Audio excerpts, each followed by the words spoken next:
He's spent the last 2 years clocking up more air miles than just about anyone else on the planet, so let's hope he has some trade deals to show for it when the UK does finally leave the European Union.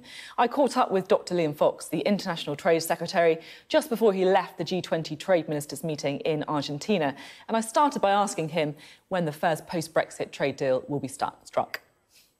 Well, of course, the G20 Trade Ministers isn't about bilateral negotiations, and we can't begin any negotiations on trade agreements until we actually leave the European Union itself in March next year. But I did take the advantage while I was here to have some quiet bilaterals with my opposite numbers from India, from Japan, from Australia, from the United States, and from the European Commission to keep our conversations going. And I'm going from here to Canada. But the main point of the G20 negotiations was to lay the ground for the heads of government leaders who will meet here in Argentina at the end of the year. And we were dealing with some of those big trade issues that are out there at the present time. The trade dispute between China and the United States, which is having wider ramifications, and of course the issue of the WTO itself and whether we now need substantial reform, and if so, how we get it. So it was a fairly busy agenda. It's interesting that you are talking about some of the meetings you've been having with your counterparts from places like India. It feels to me as if one thing that we haven't been talking about perhaps as much as we should during these kind of Brexit discussions is immigration. Immigration likely to be a very big part of any trade deals that you strike with countries such as India, China, Argentina. They will be likely to be demanding some kind of relaxation of visa requirements. So do you think it's time for the government to drop its target to reduce net migration to the tens of thousands? No, because we're going to have a real sea change in our ability to control migration with the end of free movement. And of course, it's been quite an issue with countries that you very correctly mentioned, like India, that we give free movement for EU citizens coming in when companies that invest in the UK may want to bring some of their own people with them. And I think that we need to look on this issue at what we know the British people think. And from attitudinal surveys, we know that the British people think that if you come to Britain and you've got a job and you pay your taxes and contribute to the wealth of the country, that's welcome.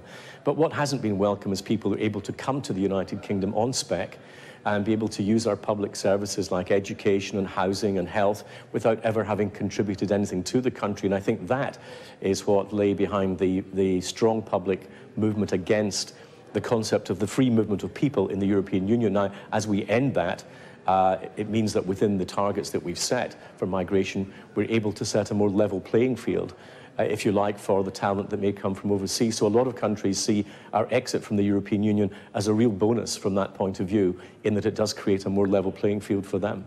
So they see it as a bonus, presumably, because they think that there will be more immigration access for some of their citizens. Could we be seeing an increase in migration from non-EU countries after Brexit?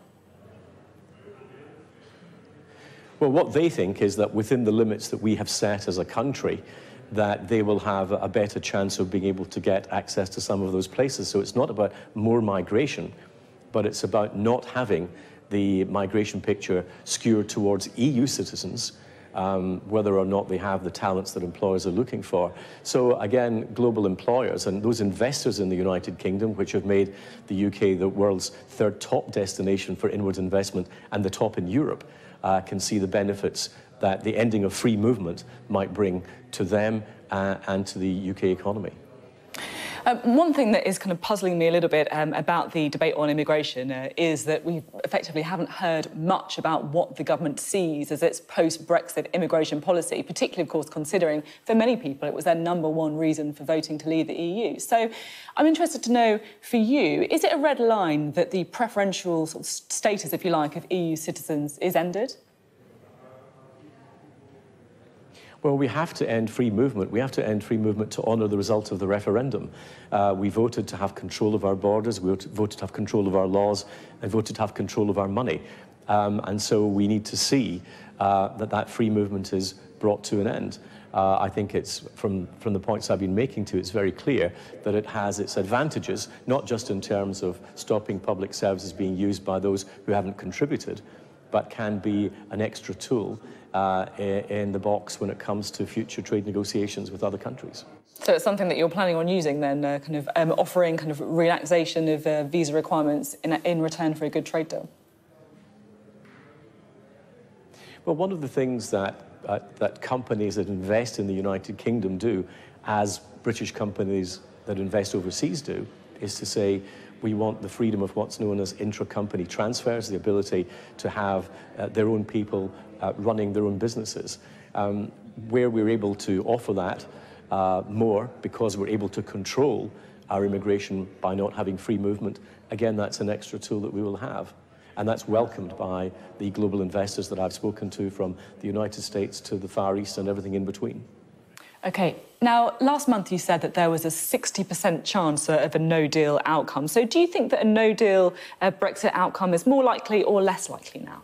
I think over the last few weeks we've certainly heard more reassuring noises from the European Commission and some of our European partners, and I think as they've understood that Britain is serious, that if we don't get a good deal, we could end up with no deal.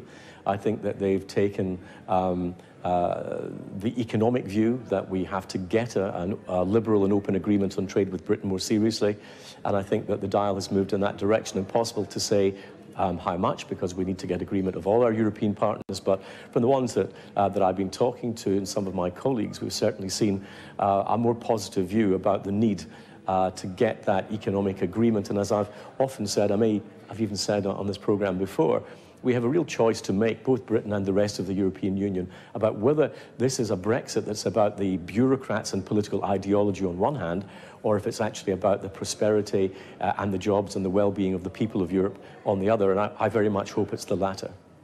If it is about the prosperity and the well-being of the people in Europe and the UK as well, then some people have suggested that in order to prevent a no-deal outcome, we should effectively extend Article 50 and delay Brexit. What would you say to those people who argue that? I'd say no.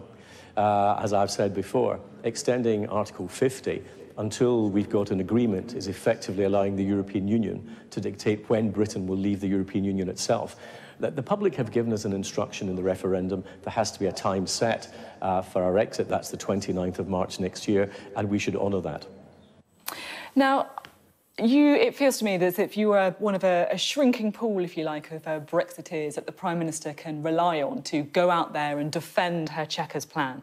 Do you sometimes look at the game that other people are playing in your party and some of the comments that they've been making, people who voted Leave, like yourself, Boris Johnson perhaps, Jacob Rees-Mogg, and think that actually they're playing a bit of a dangerous game by trashing Chequers in public?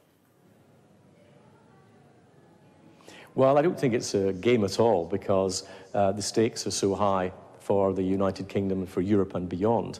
And one of the things that I've been picking up here in Argentina from other G20 ministers is that if there are new impediments to trade and investment as a result of any EU agreement with Britain, then there are lots of other places for international investors to put their money rather than Europe. But I think that if you look at the issue in the round, do we want an agreement or do we not want an agreement? Yes, in my view, we should get an agreement. Do we want one that maintains an open and liberal trading relationship with the European Union, which, although it might be a shrinking proportion of our total trade, is still not, nonetheless, about 43% of our exports? Of course we want to do that. We want to access that European market in a way that will encourage British businesses to trade with Europe and encourage European businesses to trade with Britain, while at the same time not tying our hands for some of those big global opportunities that are out there in the future. That involves an element of compromise.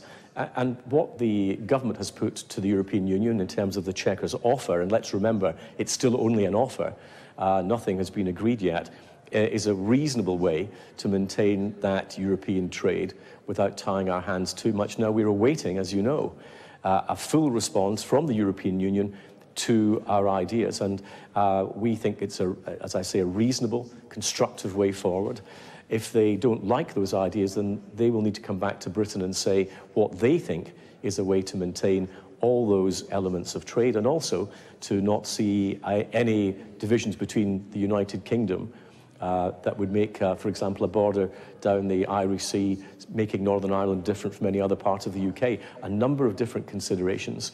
But I do detect that there is a movement from the European Union towards getting a deal. It's by no means certain. but I think that it's moving in the right direction, although no deal remains a possibility for which we have to prepare. It's interesting to hear you say that Chequers is a reasonable offer. I mean, after 2 years of for the government trying to come up with something, surely you would have hoped that they'd come up with something that you'd be able to really sell to people rather than just saying that it's a reasonable offer. There's lots of chatter around the future of Theresa May, Conservative MPs openly discussing whether or not she's going to have to go after sealing the deal on Brexit. Do you think that Theresa May will lead the Conservative Party into the next election? You know, I've been in Parliament for 26 years. I can't remember very many times when there wasn't chatter about who was going to take over the leadership of the Conservative Party. So I tend to aim off a little bit, if you'll excuse me for that. I think the Prime Minister is doing a great job in difficult circumstances, both domestically because of the lack of majority in the House of Commons and in the difficult task of this negotiation with the European Union. And I think that supporting the Prime Minister now is in our national interests. And certainly if she wants to continue on to the next election, she will have my support. And I think a British Prime Minister that delivers a successful Brexit will have the support of the British public. Liam Fox there, live from Argentina, being very supportive of Theresa May.